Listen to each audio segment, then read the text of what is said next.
जय श्री महाकाल, हर हर महादेव, श्री शिवाय नमस्तुभ्यम। महादेव की महिमा का अगला अध्याय। पिछली कथा में हमने जाना था शिवलिंग और देव प्रतिमाओं की पूजन विधि और उनके चमत्कारी फल।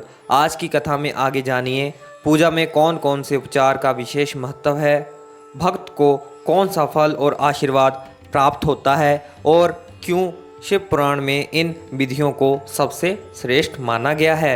आइए सुनते हैं श्री सूत जी महाराज जी की वाणी में शिव पुराण की यह अमृत कथा। हर हर महादेव। करक की संक्रांति से युक्त श्रावण मास में 9वीं तिथि को मृगशिरा नक्षत्र के योग में अंबिका का पूजन करें। वे संपूर्ण मनुष्यवांछित भोगों को और फलों को देने वाली है।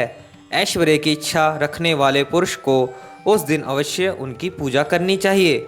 अश्विन मास के शुक्ल पक्ष की 9वीं तिथि संपूर्ण अभीष्ट फलों को देने वाली है। उसी मास के कृष्ण पक्ष की चतुर्दशी को यदि रविवार पड़ा हो तो उस दिन का महत्व विशेष बढ़ जाता है।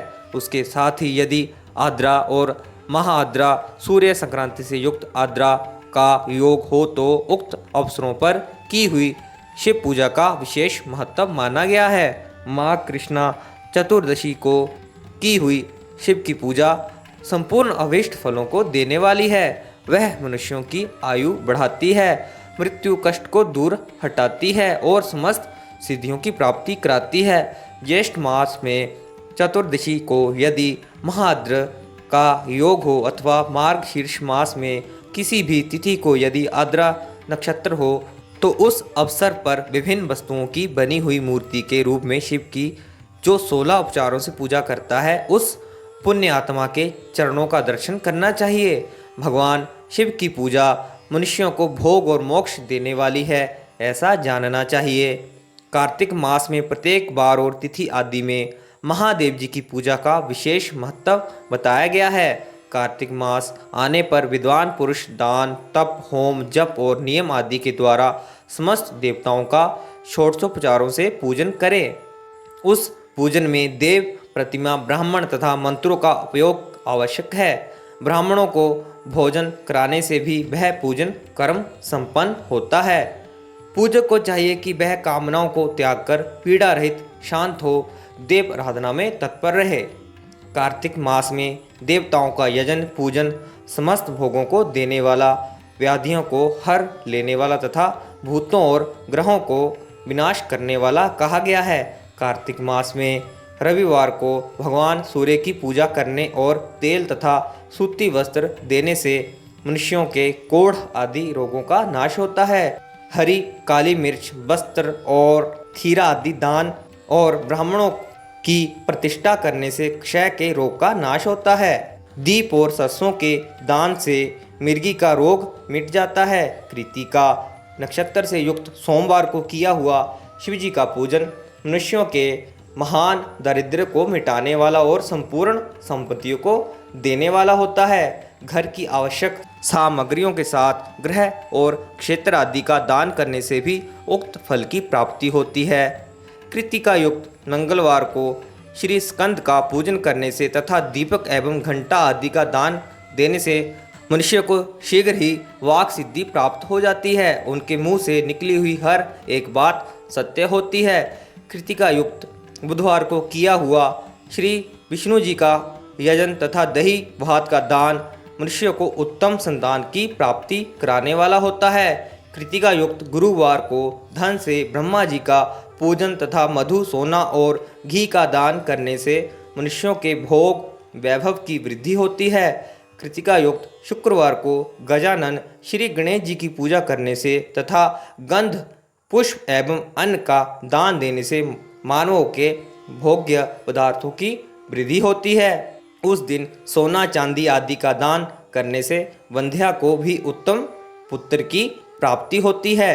दिग्गजों, नागों और सेतुपालों का पूजन, त्रिनेत्रधारी रुद्र, पापहारी विष्णु जी तथा ज्ञानदाता ब्रह्मा जी का आराधन और धन्वंतरी एवं दोनों अश्विनी कुमारों का पूजन करने से रोग, दुर्मृत्यु एवं अकाल मृत्यु निवारण होता है तथा तत्कालिक व्याधियों की शांति हो जाती है। नमक, लोहा, तेल और उड़द आदि का त्रिकुट, सौंठ, पीपल और गोल मिर्च, फल, गंध और जल आदि का तथा घृत आदि द्रव्य पदार्थों का और स्वर्ण, मोती आदि कठोर वस्तुओं का भी दान देने से स्वर्गलोक की प्राप्ति होती है। इनमें से नमक आदि का मान कम से कम 1 प्रस्थ सेर होना चाहिए और सुवर्त आदि का मान कम से कम 1 बल। धन की संक्रांति से युक्त पौष मास में उस काल में शिव आदि समस्त देवताओं का पूजन क्रमशः समस्त सिद्धियों की प्राप्ति कराने वाला होता है। इस पूजन में अगहनी के चावल से तैयार किए भविष्य का नैवेद्य उत्तम बताया जाता है। पौष मास में नाना प्रकार के अन्न नैवेद्य विशेष महत्व रखता है। मार्ग शीर्ष मास में केवल अन्न का दान करने वाले मनुष्य को ही संपूर्ण अभीष्ट फलों की प्राप्ति हो जाती है। मार्ग शीर्ष मास में अन्न का दान करने वाले मनुष्य के सारे पाप नष्ट हो जाते हैं। वह अभीष्ट सिद्धि, आरोग्य, धर्म, वेद का सम्यक ज्ञान, उत्तम अनुष्ठान का फल, इहलोक और परलोक में महान भोग, अंत में सनातन योग, मोक्ष तथा वेदांत ज्ञान की सिद्धि प्राप्त कर लेता है। जो भोग की इच्छा रखने वाले हैं वह मनुष्य मार्गशीर्ष मास आने पर कम से कम 3 दिन भी उस काल में अवश्य देवताओं का पूजन करे और पौष मास को पूजन से खाली न जाने दे। उस काल से लेकर संगव काल तक ही पौष मास में पूजन का विशेष महत्व बताया गया है। पौष मास में पूरे महीने भर जितेंद्रिय और निराहार रहकर द्विज प्रातः काल से मध्याह्न काल तक वेद माता गायत्री का जप करें। तत्पश्चात रात को सोने के समय तक पंचाक्षर आदि मंत्रों का जप करें। ऐसा करने वाला ब्राह्मण ज्ञान पाकर शरीर छूटने के बाद मोक्ष प्राप्त कर लेता है। द्विजतर नर नारियों को त्रिकाल स्नान और पंचाक्षर मंत्र के ही निरंतर जप से विशुद्ध ज्ञान प्राप्त हो जाता है। इष्ट मंत्रों का सदा जप करने से बड़े पापों का भी नाश हो जाता है। महाकाल के प्यारे भक्तों, आज की कथा यहीं पे विराम लेती है, लेकिन शिव पुराण का यह दिव्य प्रसंग अभी समाप्त नहीं हुआ है। आगे जानिए कैसे पूजन के प्रत्येक उपचार से भक्त को अद्भुत फल प्राप्त होता है और क्यों महादेव ने इसे सर्वोच्च साधन बताया है। अगली कथा सुनने के लिए जुड़े रहिए हमारे साथ। चैनल को सब्सक्राइब करें और घंटी दबाएं ताकि नई कथा सबसे पहले आप तक पहुंचे। हर हर महादेव।